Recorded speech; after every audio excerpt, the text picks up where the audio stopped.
Welcome back to Idle Talk. Today, we got a little bit of a special episode today. The lighting's all spooky. Halloween is upon us. I know Tuesday is not Halloween.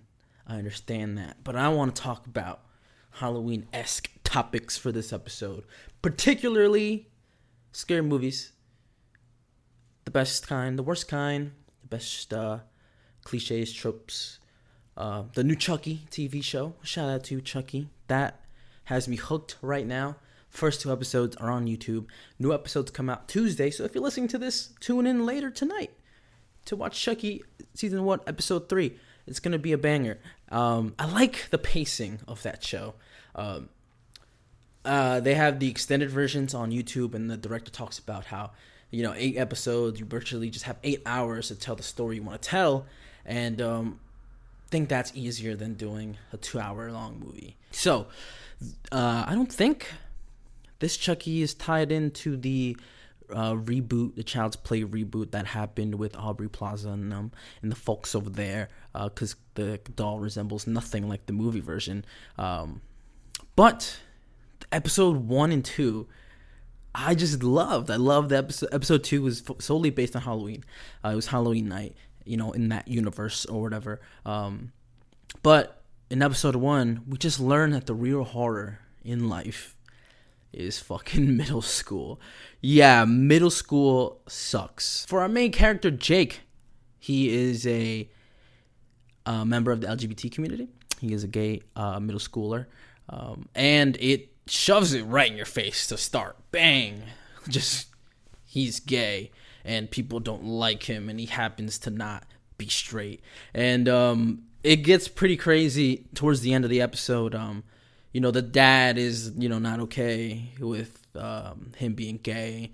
Tells his uncle, the kid's uncle, his own brother. He's like, he doesn't know what he is. And then clearly there's 2 parallels there.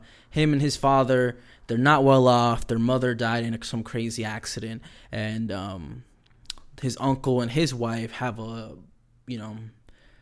perfect son. By all cliche standards, great student. It's a terrific athlete. They're talking about him getting into Harvard and things like that. So, we can see the 2 parallels, the 2 worlds already from the start. And, so they went over to the poorer side and, had dinner, and it was interesting, that dynamic there. The aunt, or step on, I don't know if she's their actual aunt or whatever, but she steps aside, makes a phone call, saying she needs to see somebody. We don't know who it is. Could be a side boo, could be a therapist, by all we know. We just don't know. But they leave after that awkward dinner, and then the dad's fed up, and he's upset that he bought a doll for his doll statue. And I put a tweet out, and I was like, my man just want to be Spencer from iCarly. Let him be. Let him be creative. Let his artistic integrity flow. Like, come on, man. You don't gotta do shit to hinder that. But he goes and destroys the statue with like an axe, and he tells him to throw Chucky away. Bada bing, bada boom. He's upset because he bought a doll at a yard sale for $10, and it so happens to be Chucky. Lo and behold, Chucky starts building up in the episode. You see him in the first part, in the very first scene at the garage sale, but you also see his boo Tiffany in human form. So if you don't follow any of the Chucky movies, let's break it down. So the last movie they put out that wasn't the remake was in 2004, and that, I believe, that was Seed of Chucky. And a lot of people are speculating of a clip that came out in episode 2 where Chucky's like, yeah, I have a queer kid. Yeah, and the main character's like, you have a kid? He's like, I'm not a monster. Like, he's not a monster. Like, he's a monster, but he's not that kind of a monster, right? And it's interesting that people are saying, oh, Chucky's trying to be woke. It's because it's 2021, da da da da. In all actuality, if you actually watched any of the movies, Chucky kind of has like a Punisher, like a Marvel Punisher kind of personality. Sometimes he just kills people to kill people, right? Because it's fun. He likes it. That's his thing. People have knitting, and he has murdering people. Everybody has their thing. But he kind of like now is like, I'm gonna kill people because they're an asshole. They're pieces of shit, and honestly, I'm doing the world a favor, he thinks, by killing all those people. But back to his child. So he has a child in that movie, and first of all, he didn't just hit it and quit it. All right, he proposed. He took his boo to a little hotel room. They stayed in a little suite. In that timeline. So he does that. He has a kid that he doesn't know of. So the kid in that movie, he looks for his parents. He finds them in California. He reboots them because he saw them on a commercial or something like that. But he reboots them, and they're like, "Hey, I'm your kid," and they're like, "Shut the fuck up. We have a kid." And like Tiffany's all excited and happy, and Chucky's like, "What the fuck? When the fuck did I get a kid?" So that movie, Glenn is the kid's name. He appears to us in the male form, but Chucky and Tiffany argue about it consistently. They're like, Chucky's like, "He's a boy," and his Tiffany's like, "She's a girl," and he's like, "Am I a boy? Am I a girl? I have no idea." And so it's revealed to us that the kid's gender fluid. I say kid as if they were humans, but they're dolls or whatever. But for the context now, we're just gonna describe them as human beings. So gender fluid kid. Since 2004, there was a remake, a Child's Play remake with Aubrey Plaza. It's a good movie. I liked it. It was more technology based. Chucky was more like a robotic doll. Controlled by Wi-Fi and shit like that, allowed you to do smart home-like capabilities, and he just went rogue and then took over everything else that had the same kind of coding and technology in it. So, origin story of that, some factory worker just lost his mind and programmed that particular doll to be evil and do those things. So that's that Chucky's origin, right? So that, fun facts, get that out of the way. So since 2004, there has been a gender fluid horror icon, I want to say. Glenda has a fan base out there, and everybody who's heard Chucky say that and who has been keeping up with Chucky has gone crazy. They're like, Glenda is canonically canon. I don't know, but he's canon still. So that means where this Chucky is the same Chucky from the first 5 movies, however many fucking Chucky Child's Play movies there are, but we get more confirmations that it's that same. It's branching out from that particular set of movies when Andy Barclay calls him. He calls Jake.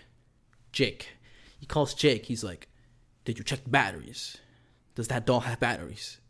Because it's important. You gotta check. You gotta make sure you're fine. You gotta make sure you're good because you gotta be careful with that doll." So he gives him a heads up. We're going to see Andy Barclay later in the season. I can pretty much guarantee it because why wouldn't we? So we got Andy Barclay in there. We got Tiffany in there. We got Glenn/Glenda. We fucking love Glenn/Glenda. Absolutely just like, it was a surreal moment. It was more like a Pinocchio kind of moment where Glenn/Glenda turns to be a real boy at the end of his movie.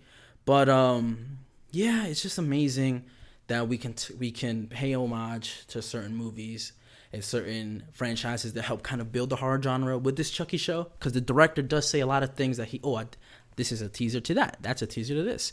But also, we get characters we already know as Chucky fans. If you're an established Chucky fan, or if you're new and you're watching this TV show to kind of ease into it, because I can understand how it's easier to consume a horror TV show than it is a horror movie, because in a horror movie everything's got to hit you fast within 2 hours or 2 hours and 30 minutes.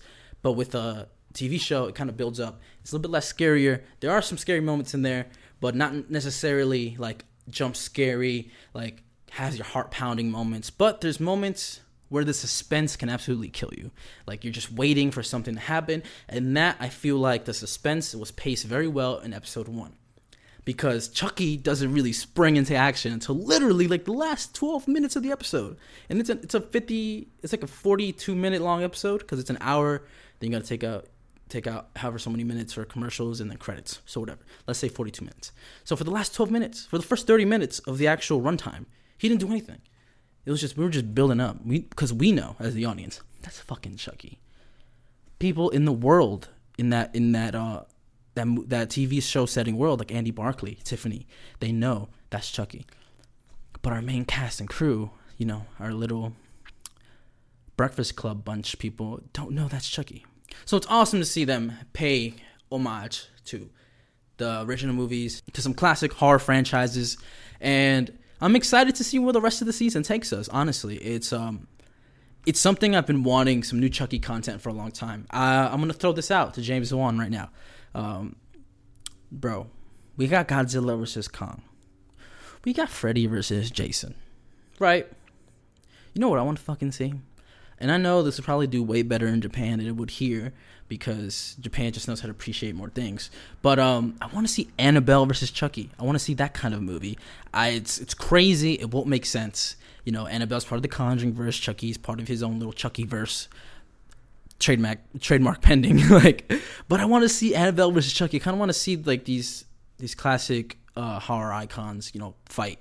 You know, I want to see how that movie would turn out to be. Because Chucky is a man transferred into a puppet.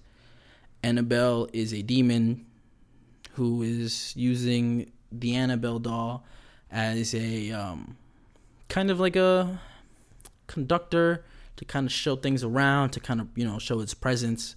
I think it would be an interesting concept. I think if anybody could pull it off, it's you. I could pull it off probably. You know, if you let me write it, I can get some experience doing that. But that's something I would like to see, you know, some fanfare, something interesting, something different, you know, take a chance, you know, you never know how it's going to come out. But yeah, so I'm excited for Chucky, the rest of the episodes to come out. And another thing I'm excited for is Scream 5. I just found out there was a Scream 4 like last year, right? And I was like, Scream 4, there hasn't been anything else since then. Is it going to be that good as the first 3 Screams? I loved every single one of the Scream movies, and that statement still rings true after I just bought Scream 4 for $5 on Amazon Prime. And I buy it on Amazon Prime because my sister buys movies there on our Amazon account. So, you know, I just add to the library of any horror movies that I want to see because she's crazy like that. You know, I was like, you know what? Boom, Scream 4, bought it. Okay, so Scream 4, I like Scream 4, and I love in every Scream movie, they tell you pretty much what to look out for, and they tell you what's going to happen without really telling you what's going to happen. They'll literally break it down for you, and they're like, oh, you know, in the third horror movie, they always do this, that, and then when it happens in that particular order, there's no way you could be surprised, but you still end up being surprised. At least I was. I still ended up being surprised over, like, I was like, no way that just happened. No way they told me that 45 minutes ago, and now it's happening. But, yeah, Scream 4 definitely was different, definitely didn't follow the same kind of blueprint that I want to say the first 3 Screams followed. In particularly, like, there's always 2 of them. There's always 2 Screams. And they always work together. They always gotta have some common goal, and it's always been some kind of friend of the main character, right? So this time, the main character, Scream 4, spoilers, it's not Sydney. It's her cousin that they don't really know each other. So it's an estranged cousin who happens to live in her same small town.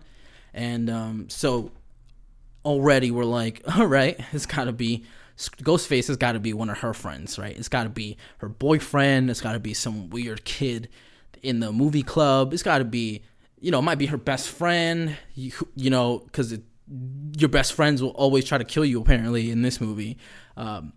But fucking A, man, the twist at the end had me fucked up because this is the first time that I think, first time in the Scream franchise that the main character was the fucking villain too. Everybody trying to attack her, it was her and somebody else, and it was crazy. And I was like, ain't no fucking way I did not predict this, because I like to pride myself in seeing the little clues and then being like, oh, that's going to happen. And I was like, oh, I was dead fucking wrong. I thought it was the boyfriend. But no, it was some movie geek, vice president of the movie club or some shit like that, and Sydney's cousin. Like, what the fuck? The main character that we think, oh, you know, Ghostface is coming after her. You know, it's subtly implied that we think that Sydney is the main character. But no, lo and behold, it's her cousin. And her cousin is also Ghostface. And the reason why she became Ghostface is because she is jealous of Sydney and all the publicity and all the praise and all the popularity she has gotten over these tragic events throughout her whole life. And she just believes that it's her turn to shine. She doesn't want to live in her shadow anymore. And her basically reasoning stems from jealousy. And we learned that, and I was like sitting there like, wow, what the fuck? Where is Scream 5 gonna head? I have no fucking clue, because I don't know where the story could possibly go. I don't know if I don't know where it could go. You know, you kind of like Halloween Kills comes out, right? It came out on the 15th or something. And we kind of know what Michael Myers is going to do. We kind of know where the vibe is going based off, okay, Jamie Lee Curtis is back. So a lot of the original cast is back and older. Michael Myers literally just picks off right from like the 2017 movie. We know how that one ended. He was basically burned alive. But so we pick off immediately after that. And we can tell kind of where it's going to go. We kind of can tell where the story would go. But for Scream 5, so many years since Scream 4 came out. And I honestly, as a huge Scream fan, a huge Ghostface fan, I can't tell you where I think that movie could possibly go. And that's exciting. And it comes out in January, and I fucking love it. And I'm super hyped for that movie. I love horror movies. It's something that I learned to like with my sister because she had never seen Saw before. And I'll tell you a little story time about that. One time, my Spanish teacher in like high school, in like the 10th grade, he was so fed up with the class. He was like, you know what? We're going to fucking watch a movie. Here's Saw 1. Saw 1. He just threw on Saw 1. And we watched that bitch for like the whole week. And we watched Saw 1. And that was an interesting experience. That was my first time watching Saw 1 ever. And I remember that particularly because I was like, what the fuck is this movie? That movie is crazy. I was a little scared. I wasn't going to tell nobody, though. You know, at the time. You're not going to make fun of me. I was sitting there like, yeah, I've seen this before. You know, it's just crazy. But anyway, me and my sister watched Saw 1 through 7 in 7 days. Then we bought the reboot, Jigsaw. Bought that on Amazon as well. That shit was $20. Fucking kill myself because that was not worth $20. But I bought it anyway. But it was a good movie. I liked it. I think I just liked it because it was part of the Saw franchise. Had the Saw name on it. As a standalone movie by itself, I don't think it's a strong movie. I think it's a 6 or a 5 even. But you know, if you watch them all together and, you know, after another how we did, you know, the movies make a little bit more sense, right? Because I can imagine that watching Saw 1 and Saw 2, you're like, fuck, this is a great movie. And then waiting a year later for Saw 3. And then, you know, that one not being so strong, but it's still pretty good. And then Saw 4 and Saw 5 and Saw 6, you know, you can easily get lost in the sauce there. So, being that we watched all 8 of those back to back to back for 8 days straight, you just, you know, it's a habit you build with, you know, somebody you care about, somebody you love. And, you know, it was awesome. It was a great bonding experience. And then, best believe, when Spiral came out, we went to see that. And there's 2 kind of people that watch Saw movies. It's the kind that are like me and my sister, or the kinds like my 2 cousins. We were like, whoa, at the first kill that we see on screen, we're like, whoa, not bad. And then my cousin's like, what the fuck? You know, 2 kinds of people in this world that watch Saw movies. But, yeah, that's super interesting. I excited for where I think Chris Rock is going to do another movie, another Saw movie. So I'm excited to see where that franchise goes. You do need to watch them back to back to back in order to for things to make sense and for you to appreciate the story where it's going more. Even the kind of bad movies like in the middle, like 5 and 6. But Saw talk out of the way. So that's why I like horror movies. Freddy Vs Jason is the classic movie that I saw that I was like, damn, this movie's pretty cool. Like, it's 2 bad guys fighting each other. When do you ever see that? Unless you're talking about Star Wars, because the Sith always fight each other. Always fart each other. The Sith always fart each other. Remember that, guys. Always fart each other. I'm keeping that in there. You know, it's gotta be more joyful of an episode this week. But, yeah, horror on horror we're experiencing this Halloween. It's also Techtober. A lot of things released this October, a lot of technology-based things. So we got a Microsoft Duo 2, still pretty shit phone. Not gonna lie to you, pretty bad. We got Apple iPhone 13 13 Pro and 13 Pro Max is out. So if you got that, congratulations. If you're upgrading from a 7, 8, 9, 10, solid upgrade. If you're upgrading from a 12, what are you doing? What's the purpose? Just spent mad money for what? But anyway, new iPhones coming out, Apple Watches coming out, iPads, anything technology based from any brand that you can think of, all coming out in this last quarter of the year. Q4, very important quarter for a lot of businesses. Holiday season is coming up, so Black Friday is going to have the deals. Christmas deals are going to come upon us, not apart, upon us. Target's going to have some amazing deals, as always. Walmart's going to have some amazing deals. As always, Amazon and Prime Day. I think that's always in March or whatever, but Amazon does have like a holiday season sale kind of going on in these upcoming months. So anything you got your eyes on, add it to your cart and just see if the price goes down. You never know. You never know what that could be. Also, let's throw that aside. Let's talk about me. Okay? Let's talk about me. Because I like talking about myself. Okay. That's a joke. Maybe. I don't know yet. So today, in particular, I went to Michael's. I bought some things from Michael's. Gonna build some shit. Gonna learn how to do some shit. I'll tell you when the time comes. Yes, podcasters, listeners. I'll let you know when I do things. But I went to Michael's today. I got all my little cart ready. I was like, I'm about to leave. I'm gonna check out. I go to check out. In my head, I'm like, I hope this place takes Apple Pay because it would suck if it didn't. I don't know where my wallet is. Turns out, they didn't fucking take Apple Pay. So I tell the girl at the register, I was like, hey, boo, let me whisper in your ear real quick. I don't have my wallet. Can you hold my things and I'll be right back? She's like, yeah. I was like, bet. So I run at the fucking Michael's. Homeless man, stiff arm, get out of my way. I need to buy my shit at Michael's. I'm running, get to my car, unlock the car, look in the middle compartment that I got. No wallet. Now I'm thinking to myself, I didn't change. This is the fit I had on. I was like, where's my fucking wallet? So I speed home. I'm running red lights. I'm dodging and weaving dogs and babies. I get home. No parking spots. It's okay. Have a garage. There's no time. I can't park in the garage. It takes like 2 minutes to do. Because I got to, like 80-point turn it to get in there. Because some asshole built a little fence across from where our garage opening is, and it's kind of hard to kind of get in our garage, but that's a separate story for a separate time. So I was like, can't do that. What's the next logical conclusion? Double park. I can't. It's around that time the bus comes, and the bus never stops for no one. If you literally are walking across where I live and you want to cross the street and there's a bus coming, you better run across the street because that bus will run you over. No joke. It's crazy. So I'm like, next logical thing, I make a right turn. There's like these back-in parking only spots, and there's like a little line that's like, you can't park here. I do, back in, I'm in the line zone. Turn the car off, and I'm running.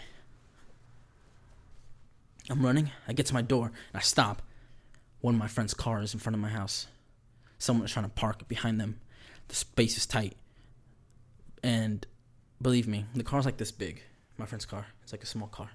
And somebody's trying to fit in that space that literally is going to be snug. You're not going to come out.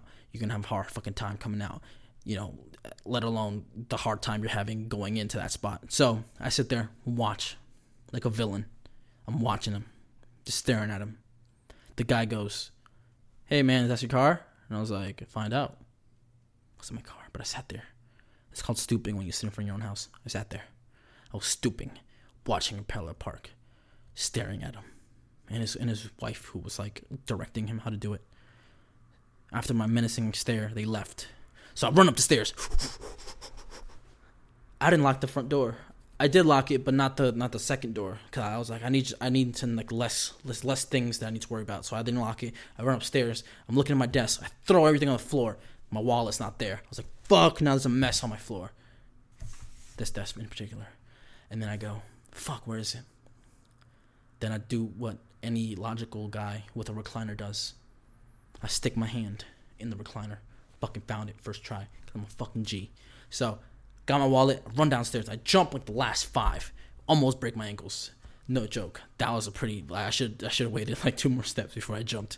But anyway, jump, run, close the door, lock it in one turn. Cause I'm a fucking beast.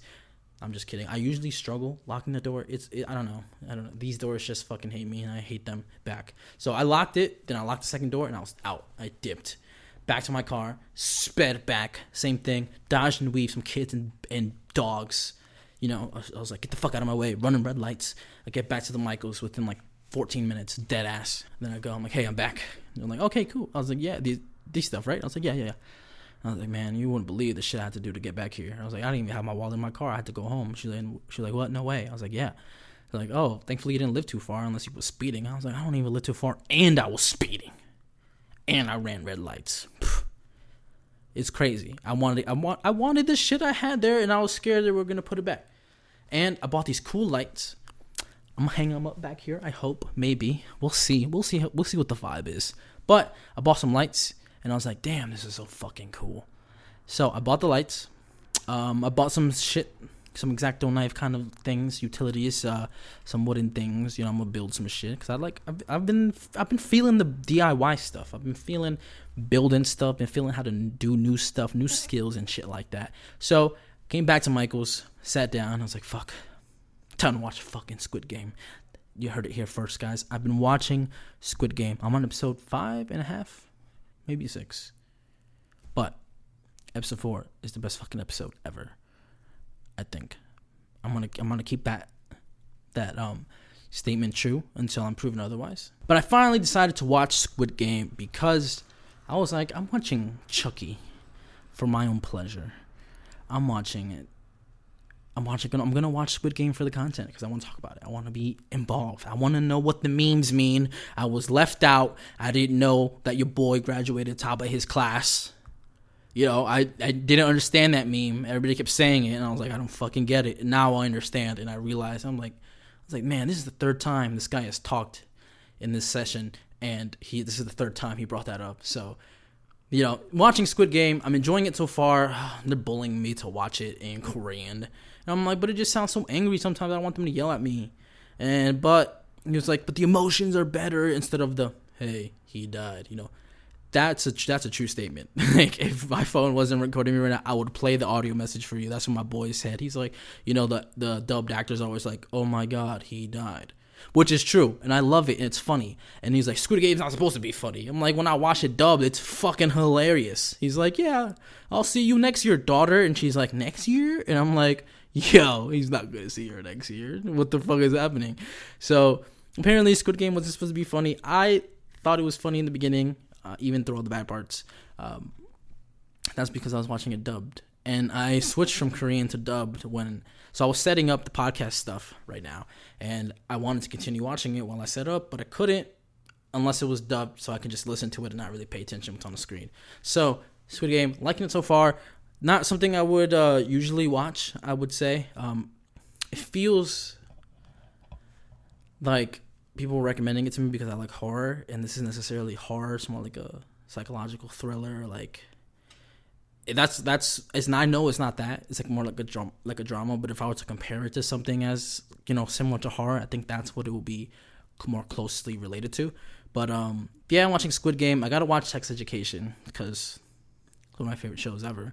I gotta watch How to Sell Drugs Online, and I will be talking about those shows, just like how I passionately talked about Chucky season 1 earlier, and just as I talked about Scream 4. So. Yeah, I'm going to be doing that. Going to be watching and talking about it just so I have a reason to talk about it, because I feel like when I sit down and watch TV, I feel like I'm wasting a little bit of time. And I feel like maybe I don't deserve to watch TV, you know, the continuous pressure of this new day and age of like, am I working hard? I think so. Do I feel like a piece of shit when I sit down and watch TV? Absolutely. So, you know, constant battle we're going through. Maybe somebody can relate to that. I hope not. I hope that's only something I'm going through, because that would be a shitty feeling if you sit down to watch something to relax and then you feel like you're absolutely a piece of garbage. I hope nobody really has to go through that. Wow, I talked for a long time. There's very little pauses in there. I'll be honest with you. I only pause to like reposition my seat because I'm fucking uncomfortable. Even repositioning, I'm still uncomfortable. I need to get a new chair or like a stool with a better cushion or something. But that was this week's Idle Talk. Whenever I get too uncomfortable, I end the episode. So, you know, this is the longest I think I've ever had an episode so far with this stool. But yeah, you know, a little bit of a pop culture-y episode. I hope you, if you're watching on YouTube, I hope you notice my Timon prop. For everybody who's watching it vertically, it's your boy Timon. New additions to the set. Get the fuck out of here. So that was this week's Idol Talk. I'm Fernando, and if you haven't already, subscribe on YouTube and Apple Podcasts. Be sure to leave us a review on Apple Podcasts. Follow us on Spotify, TikTok at Idol Talk Pod, Instagram at Idol Talk Pod. Follow our YouTube, obviously, please. We're growing on there. 13 subscribers. So whoever that last one was, from 12 to 13, whoever you are, I appreciate you. And everybody else, too. All of you are the best. I'll remember my first 13 subscribers, and when I have $1 million, I'm going to give you like 100,000 each. Dead ass. But, no, I would be losing money. We'll figure something out later. But that was this week's Idol Talk. I'm Fernando, and I'll see you next time. Peace.